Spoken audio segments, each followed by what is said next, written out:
결국 가 우리한테 병을 가져다주는 나쁜 녀석이라고만 생각할 게 아니라 조절만 된다면 좋은 역할도 한다는 것을 아셔야 합니다.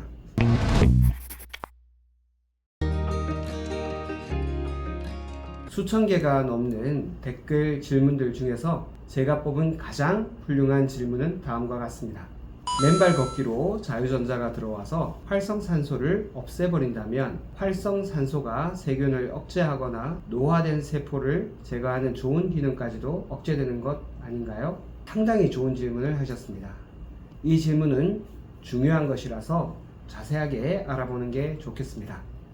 지금부터 말씀드릴 활성산소 이야기는 제가 자료를 찾은 것도 있고 이화여대 생명과학과 배윤수 교수님 자료를 참조하기도 했습니다.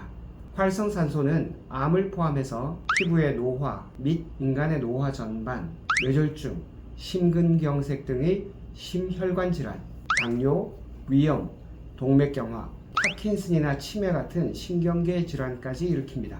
어쩌면 거의 만병의 근원이라 할 만큼 다양한 질병의 뿌리인 활성산소에 대해서 알아봅시다. 원래 원자는 가운데 핵이 있고 그 주변으로 전자들이 돌고 있는데 그 전자들이 쌍을 이루고 있어야 안정해집니다. 그런데 쌍을 이루지 못하는 외톨이 전자가 있습니다. 그러면 뭔가 허전해서 어떻게든 짝을 찾아보려고 애를 쓰는 청춘들처럼 이 외톨이 전자가 짝을 찾아보려고 막 설쳐댑니다. 그렇기 때문에 활성산소는 기본적으로 굉장히 불안정합니다. 사춘기에 호르몬은 막 올라오는데 아직도 짝이 없는 그런 청춘을 생각하시면 됩니다. 그런 친구들은 활동성은 강하지만 불안정합니다. 불안정한 활성산소가 세포를 공격하고 그 세포가 DNA의 변형까지 일으키면 암이 됩니다. 쉽게 말해 정상적인 사과가 산화된다는 말은 썩어간다는 말과 같습니다. 활성산소도 세포를 그런 방식으로 산화 손상을 일으켜 망가뜨린다고 보시면 됩니다. 이런 외톨이 전자를 안정시켜주는 것이 자유전자가 풍부한 항산화제의 역할이죠. 그런데 활성산소가 무조건 나쁘기만 한 걸까요? 활성산소는 진화한 세포가 미토콘드리아를 세포 안으로 끌어들인 수십억 년 전에 내기로 작정한 세균과 같은 것입니다. 음식을 먹으면 배설물을 만들어내는 것만큼이나 불편하지만 당연한 것이죠. 인류가 산소를 가지고 에너지를 만들어내는 과정에서 어쩔 수 없이 나오는 부산물이 바로 활성산소이기 때문입니다. 활성산소는 너무 과도하지만 않다면 호르몬을 조절하고 노화된 세포를 자연스럽게 청소를 해주며 새로 생긴 세포들이 정상적으로 잘 자라날 수 있도록 돕는 역할도 합니다. 그런데 활성산소가 너무 많이 쌓이면 정상세포를 공격하는 일이 생기고 이는 결국 여러 질병의 원인이 됩니다. 산소가 없어도 잘 살아가는 생물도 있지만 포유동물, 특히 영장류는 산소가 없으면 에너지 효율이 뚝 떨어집니다.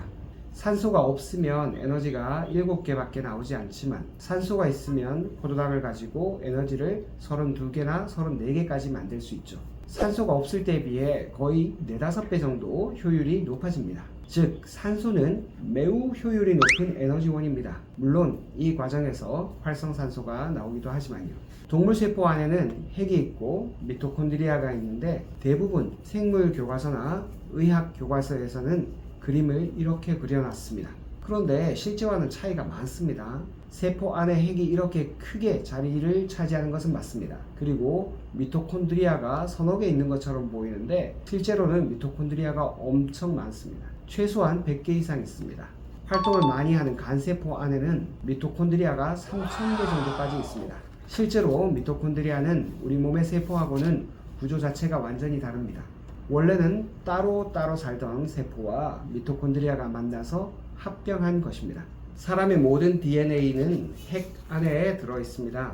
한데 미토콘드리아도 자신의 DNA가 따로 있습니다. 서로 완전히 다른 개체입니다. 미토콘드리아는 배터리 같은 겁니다. 외장 배터리가 내장 배터리로 바뀐 것이 바로 미토콘드리아입니다. 미토콘드리아는 산소를 재료로 에너지를 만드는 배터리입니다. 다른 일은 하지 않습니다. 미토콘드리아라는 내장 배터리를 사용하게 되면서 세포는 무척 효율적인 생명체가 된 것입니다. 물을 다 뺀 건조 중량으로 따지면 미토콘드리아가 이 세포 핵보다 더 많습니다. 세포 전체 중량의 절반을 좀 넘는 것이 바로 미토콘드리아의 무게입니다. 그러니까 중량을 기준으로 따지면 원래 몸 세포보다 미토콘드리아가 더 주인공처럼 보입니다. 사실 사람은 거대한 에너지 공장이라고 봐도 과언이 아닙니다. 휴대폰을 샀더니 휴대폰보다 배터리가 더 큰 상황인 것입니다. 이렇게 미토콘드리아가 에너지인 ATP를 만들어주지 않는다면 사람은 지금과 같은 효율적인 생활을 할 수가 없습니다. 훨씬 더 이상한 모습으로 문명과는 아주 거리가 먼 생명체로 살아가고 있을지도 모릅니다. 이렇게 고효율의 에너지를 만드는 과정에서 전체 산소 소비량의 약 2% 정도가 활성산소가 됩니다. 이 정도의 정상적인 활성산소는 괜찮습니다. 우리 몸의 자체적인 항산화 네트워크가 알아서 처리합니다.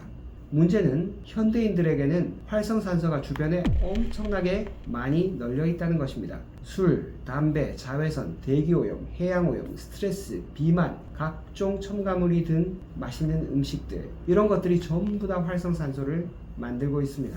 넘쳐나는 활성산소의 바다에서 헤엄치는 것이 현대인입니다. 항산화제가 다 제거할 수 없을 만큼 활성산소가 압도적으로 많습니다. 항산화 능력도 그만큼 좋으면 괜찮은데 항산화 능력을 훨씬 초과하는 활성산소가 우리 몸에 들어오고 계속 축적되는 상태입니다. 그러다 보니 세포의 단백질이나 핵산과 같은 것들이 산화됩니다. 그래서 세포가 노화하고 암이나 대사질환, 치매 이런 것도 생기고 결국은 물을 주지 않은 식물처럼 시들어 죽게 되는 것입니다. 그러나 이런 활성산소를 제거하는 시스템이 우리 몸 안에도 있습니다. 카탈라제라든지 SOD 같은 효소들도 있고 외부에서 섭취하는 항산화제도 있습니다. 비타민 C, 비타민 E, 그리고 아연, 셀레늄 이런 미네랄들은 굉장히 큰 역할을 차지합니다. 베타카로틴은 당근과 같은 황색, 주황색 음식들에 많은데 그런 베타카로틴이 우리 몸 안에 들어와서 비타민 A로 바뀌고 이것이 또 항산화제의 역할을 하기도 합니다. 이런 항산화 식품을 많이 먹는 것도 활성산소를 제거하는 데 도움이 됩니다. 그런데 비타민 A는 독성이 있기 때문에 너무 과하게 섭취하면 안 됩니다. 주사로 많이 쓰이는 글루타치온도 강력한 항산화제 중 하나입니다. 그러니까 활성산소는 너무 적으면 생명현상이 떨어지고 너무 많아도 질병에 걸리기가 쉽고 생명체가 죽게 되죠. 적당하게 균형을 이루어야 하는데 현대인은 활성산소가 너무 많은 환경에서 살고 있습니다. 결국 활성산소가 우리한테 병을 가져다주는 나쁜 녀석이라고만 생각할 게 아니라 조절만 된다면 좋은 역할도 한다는 것을 아셔야 합니다. 나쁜 활성산소는 지속적으로 생성되고 단백질이나 핵산 등을 산화시켜서 다양한 질병과 암을 일으키기도 합니다. 반면 좋은 활성산소는 외부의 침입자들을 막고 호르몬을 만들고 세포가 더 잘 자라도록 도와주기도 합니다.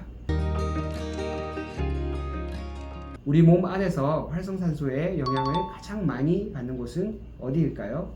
몸이 외부 환경과 맞닿는 곳입니다. 피부를 포함하여 호흡기, 식도와 같은 곳이 활성산소의 영향을 많이 받습니다. 그중 가장 많은 영향을 받는 곳이 바로 장입니다. 장 속에 살고 있는 세균들의 숫자가 우리 몸의 세포 숫자보다 더 많습니다. 이런 세균들하고 계속 붙어 있기 때문에 장 점막 면역이 우리 몸에서 엄청나게 중요합니다. 바로 장 점막이 활성산소의 영향을 가장 많이 받는 곳이라고 할 수 있습니다.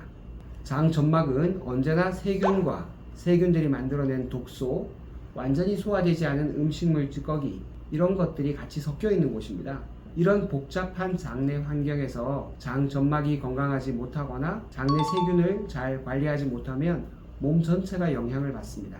대표적인 것이 그림에서 보는 것과 같은 새는 장 증후군입니다. 장 점막이 튼튼하지 못하면 세균의 독소나 소화되지 못한 음식물 찌꺼기들이 장 점막을 통과해서 혈관으로 타고 들어옵니다.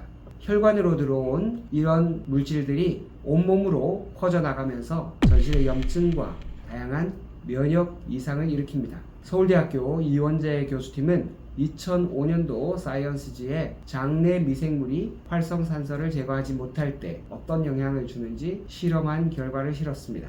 이 실험은 파리의 장내 미생물에 형광 물질을 입혀서 상태를 관찰한 것입니다.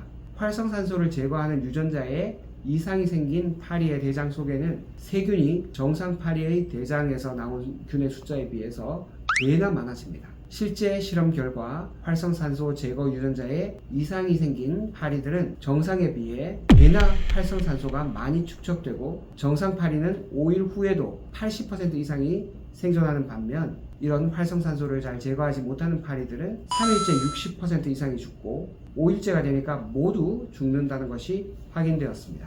그러므로 활성산소에 대해서 두 가지 관점을 균형 있게 가져야 합니다. 정상적인 활성산소의 기능이 항산화제와 균형을 이룰 때 더 건강하고 오래 살 수 있습니다. 항산화제가 부족하고 활성산소가 너무 많아도 안 되고 항산화제만 너무 많고 활성산소가 너무 적어도 안 됩니다. 지금 보시는 것은 여키스 도슨 그래프입니다. 가로축은 스트레스의 양을 나타내고 세로축은 성과를 나타냅니다. 스트레스가 너무 적어도 성과가 별로 없고 너무 많아도 효과가 없다는 법칙을 보여주고 있습니다. 스트레스의 수준이 적당할 때 가장 성과도 높고 만족도가 높다는 것을 나타냅니다. 이때 가로축의 스트레스는 운동도 포함됩니다. 세로축은 수명이나 건강이라고 해도 좋습니다. 이 법칙은 활성산소에도 그대로 적용됩니다. 활성산소도 일종의 스트레스로 작용합니다. 너무 적어도 안 되고 너무 많아도 안 됩니다.